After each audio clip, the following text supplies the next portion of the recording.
night with goal, 50th against the Flyers. 10% of the goals in his career are against the Flyers. Obviously, that's easy math. But they end up with a 2-goal lead heading into the third, and then ultimately end up losing it in overtime. Boy, another one, Bri. I mean, very shorthanded team, obviously, but you have yourself in a position, and there's a decision in that third period that is a huge, huge head scratcher for me because it's what I said not to do between the second and third. Yeah, it's really unfortunate that this ended up the way that it did because again, the Flyers were playing, a very excellent game. I thought they were playing a solid game, and it was just a matter of trying to figure out a way to get through 20 minutes without having any sort of blip there where things slipped away, and unfortunately 8 minutes into the period that happened. Isaac Ratcliffe, unfortunately, kind of got turned around a little bit, I think, just trying to figure out exactly where the puck was. And in doing so, the tripping call ensues. And, I'm a little bit taken aback by the difference between the Penguins power play and the Flyers power play. The Penguins, just have the Flyers spinning in knots, and it, to capitalize both times, and that's the difference in the game, really. And then you get to the overtime goal, which again, another unfortunate result for Claude Giroux trying to carry the puck over the line. It's knocked off his stick, and they go the other way. So, again, I'm not even sure Letang meant to shoot that puck where he did, right along the ice. But that's the breaks, and Flyers certainly got their own share of breaks in this game, but Pittsburgh gets one more, I think, in the end. Yeah, and they find a way to get it done. They're a team that's on a heater right now. They're playing really well. Flyers are a banged up team right now, and had themselves in great position. Really, they're in this game. Let me take you back to the first period. Claude Giroux opens the scoring at 13:47 of the first, puts the Flyers up 1-0. And then the fourth line went out with Connor Bunnaman as the center on that line. And this isn't just on Bunnaman, but they got scored on. I'm not very good at math. 22 seconds later? 18, I think. Is it 47 to 14:09, whatever that is? And, I'm a big believer. Oh, sorry. Yeah. 18 was the two Penguins goals. I lost track of. Yeah. Sorry. So that's earlier in the game, and they get the goal, they grab a little momentum, and then it's fleeting because they get scored on. Right. The Penguins tie it up and then eventually take the lead when Crosby picks up his 500th goal. And then, in between the second and third period, we were talking about that Scott Laughton line, Laughton, Konechny, and JVR really, playing in the offensive zone a lot, controlling things, getting pucks deep, working the forecheck, creating chaos and mayhem, and getting rewarded by, being big parts of 3 of those goals.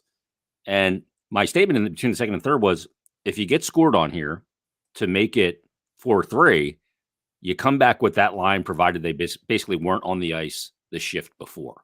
And They weren't. So the Flyers get scored on in the third period when Jake Gensel picks up the goal at 12:20 or 12:36. And the Drew line is out there.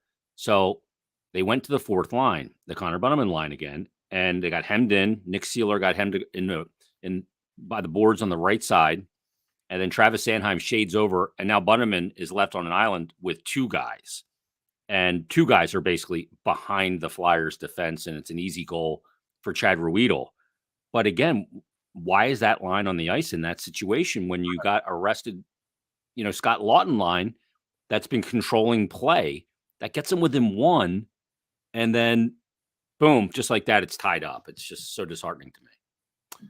Yeah, there's certainly a lot of stuff that goes into it. I don't know exactly what the decision, what led to it there, but to me, even with this group, given what it is, and this Fire situation, what it is, it's time to maybe shorten the bench there a little bit at that point. I know that it's not nearly quite halfway of the third period.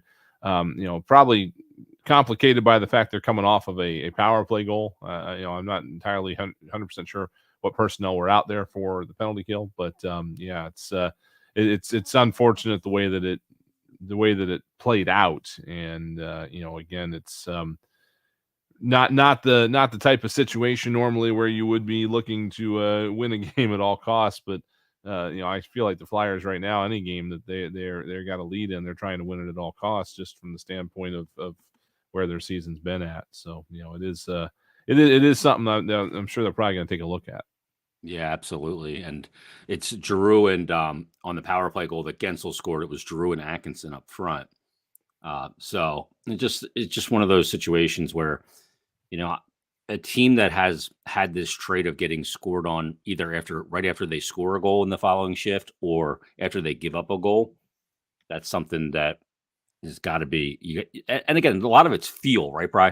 Right. You got to feel what lines are going, who's effective, who's got the jump on their line that night to kind of go with it too.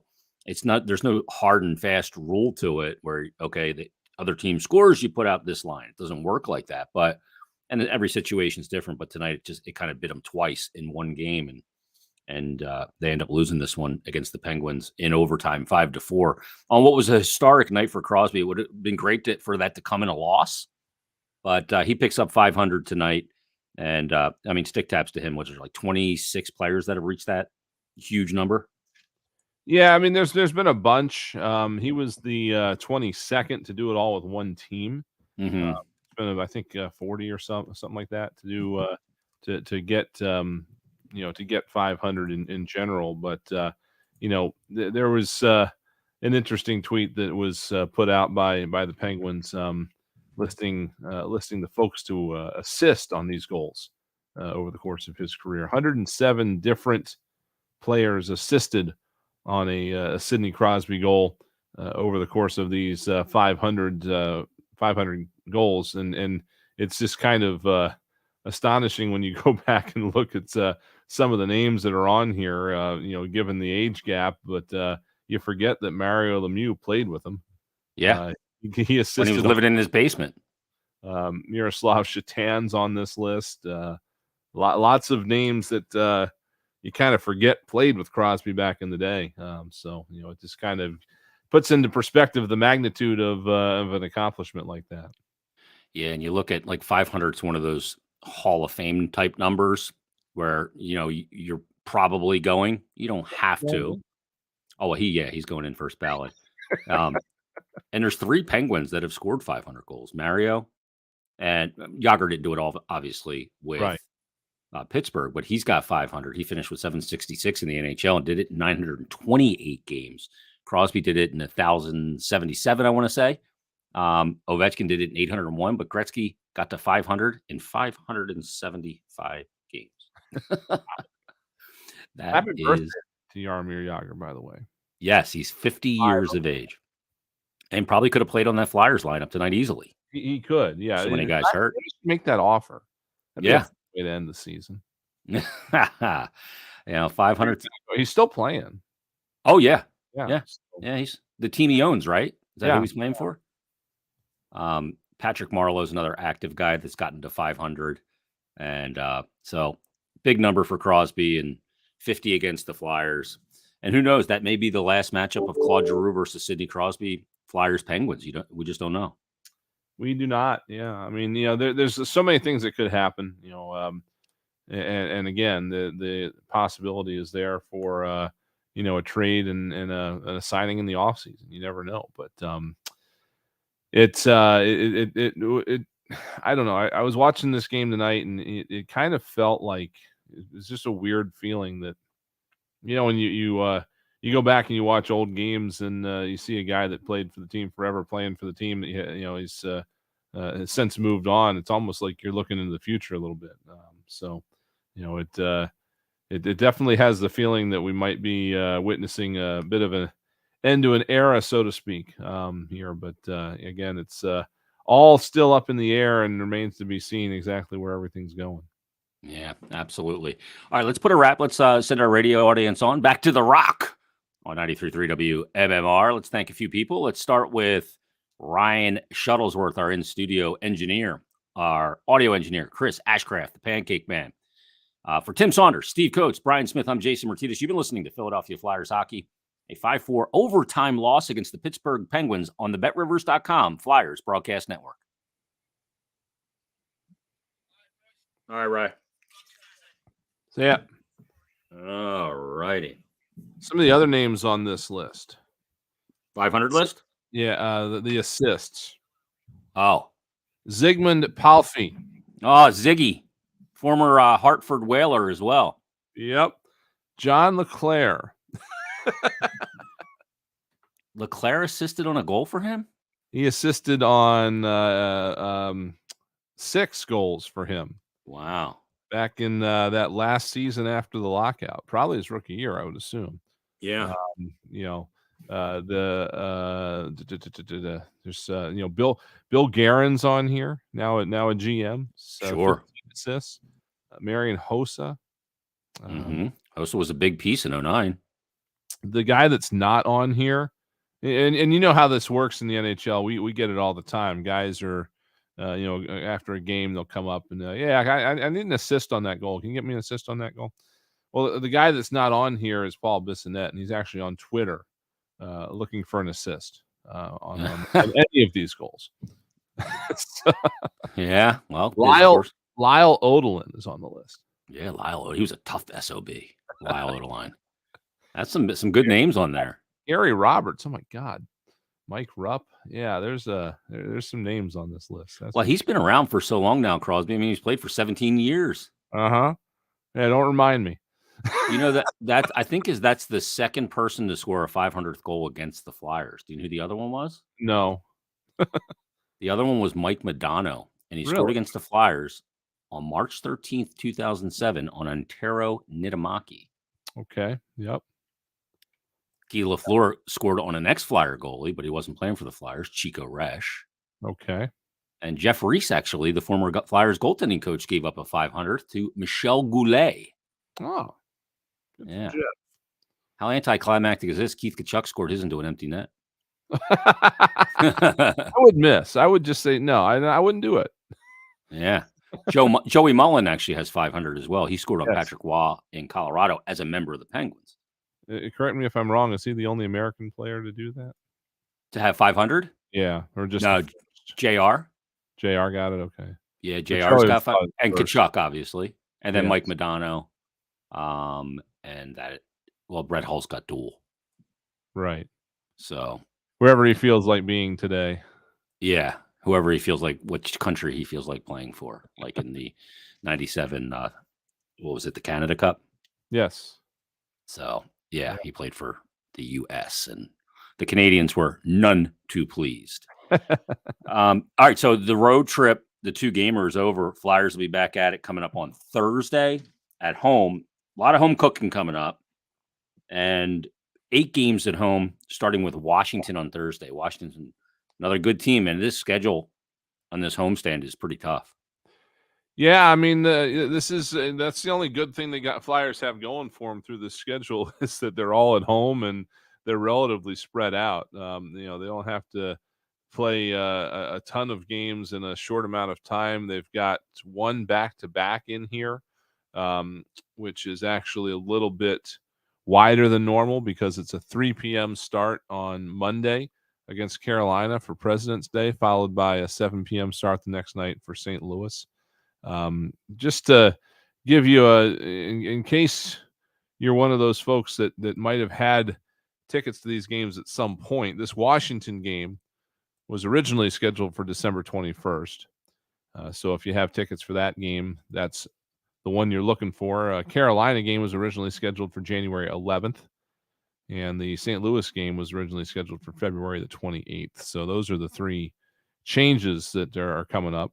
The first 3 games of the homestand, and then the Flyers will be back on their. They actually got rid of a back-to-back as part of this. I guess they didn't really get rid of one, but like the St. Louis game was supposed to be on the 28th.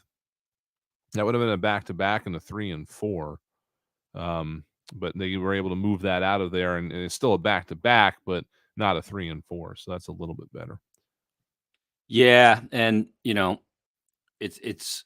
The schedule's a little spread out now. There's a lot of practice time, but there's just not a lot of players, NHL players, to put on the ice. Right. And now you lose Ristolainen too for 8 more games. Did anybody get hurt tonight? I don't believe so. Knock on wood. Yeah, I don't believe that anybody got hurt. So No, that's unfortunately a something to celebrate. I don't know. It's and to whatever extent the Flyers can continue to call players up, I mean, they still have to make sure that the Phantoms have a team. So they'll probably look to take a look at some people. Um, might be it's going to be interesting to see who comes in at the deadline too. I mean, the Flyers will get as many prospects and picks as they can. Um, but to that extent that there's any actual professional players at the moment that come over, um, you know, see how they slot into the lineup and stuff like that. But well, couple that with the collegiate season ending. Maybe yeah, somebody may come and make their debut as well. You look at a guy like Bobby Brink. I don't know if he'll make his debut this year, but he's having a great year. And then you look at Noah Cates, could be another one. I don't think Jay O'Brien's going to come out from BU, although he's having a very good year. And mhm. that's great to see because he was really uneven in his first couple of years after being drafted. Started at Providence, didn't work out, went to the BCHL, and now with BU, a little leading scorer, he's having a good year. So um, it's going to be crazy. It's going to be nuts. Elliot Friedman said one team to watch if and when Claude Giroux talks get serious. Florida, no guarantees, but it makes a lot of sense for everyone involved. I did see that as well, um, and I didn't have a chance after I saw that to even look and see who Florida might be able to put on the table for something like that. But I'm just looking here at some of the Flyers. You mentioned Bobby Brink. I don't know where Bryce Brodzinski is right now. He's on the list. There's a few other guys. Jack St. Ivany's out there. And you never know who wanders into over as far as collegiate free agency goes. I mean that they probably would go straight to the Phantoms, but that's always the other wild card this time of year is who's out there that pops in at the college free agent route, so to speak. Yeah. A lot of moving parts right now. And the next part that'll move will be coming up on Thursday at Wells Fargo against the Washington Capitals. Flyers and Caps, we'll see if they can end this 3-game skid. Can't push another one. Can't push another No, skid. yeah, and they might be catching the Caps at a decent time. I don't know. Right now they're in Nashville, so they're going to have to come back east, and they have the time adjustment. I know Justin Schultz has left this game at some point, so it's possible that it could be a decent time for them to catch Washington. They got to play them twice here in the next week or so. And Washington's a wild card team right now too. Yeah, I mean they've cooled off a bit. Granted, the run that Pittsburgh has been on has pretty much carried them up there on their own. So it's not like everybody else is kind of hit the skids and sent Pittsburgh up the standings, but they're definitely not playing as well as they did earlier this season. So again, hopefully it's a good time for the Flyers to catch them in that regard. I wonder if they go to Martin Jones in this game. I think they will. I think they will, just from the standpoint of he hasn't played in 2 weeks, right? Yeah, and they have a back-to-back coming up, so he's definitely going to get one in that back-to-back. Yep.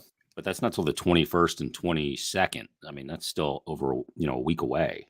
Yeah, and this again, they we look at Martin Jones as a prime trade target, right? Heading into this deadline, somebody's going to want to shore up their goaltending, and he's about as good a target as you can get right now as a rental at the deadline with his playoff experience and the year he's having. So the Flyers definitely want to make sure he's staying sharp and get him out there and kind of showcase him a little bit, I would think, for lack of a better Maybe that's why he's not playing. Well, that's the flip side of it too. You don't want him to get hurt and or play poorly. If he's just bad, you don't want that to happen. Yeah.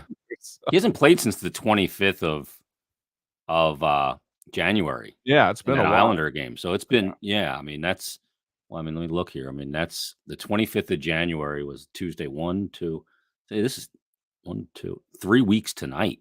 You can't Okay, wait I another didn't week. You realize can't it's play. been that long. Yeah. So that's the last game he played in. Hart got both the games against Detroit. He had the Winnipeg game, the Los Angeles game. So yeah, he's going to get a rest Yeah. coming up Thursday. No doubt about it. Yeah. You don't need to grind him into the ground at this point. And you're probably going to use him more when Jones does get moved as well.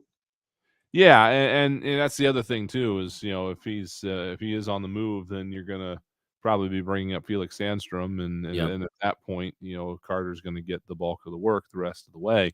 And March is awful. I mean, A lot of games. when you compare it to February, I mean, you've got what 30 games over the last 2 months, if not 15 games in March. and then how many in April? Like almost that many, if not 15 in April too. Yeah. So it is a brutal schedule coming down the pike. I mean, even the last 2 weeks of April. You've got starting April 12th, you've got a 3 and 4 right there. You got actually a 4 and 6 with 2 back-to-backs. Then one day off, you got a game. Another day off, you got a game, and then they got a back-to-back on the back half of that. So there's it's not a lot going on in March and April besides watching Flyers hockey. That's for sure. Yeah. Well, they'll be back at it Thursday. Anything else you want to get to?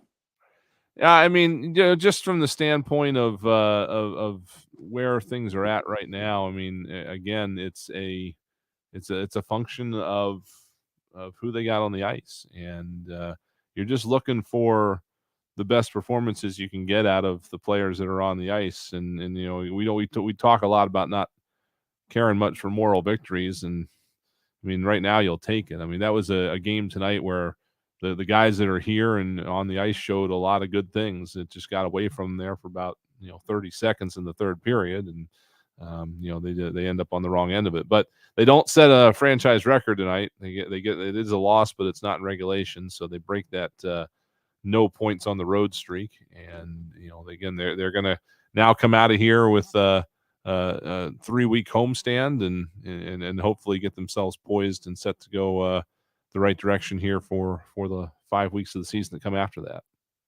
Yeah, I mean, it's a frustrating loss because you have a 2-goal lead. Yeah. But when you live in practicality and you realize what they're missing, it's not that shocking. Right. Especially for against a team that's, humming like they are. And because Pittsburgh is humming right now. So all right, let's wrap it up. Check out the podcast tomorrow. I'm going to collect my thoughts, figure out what to say.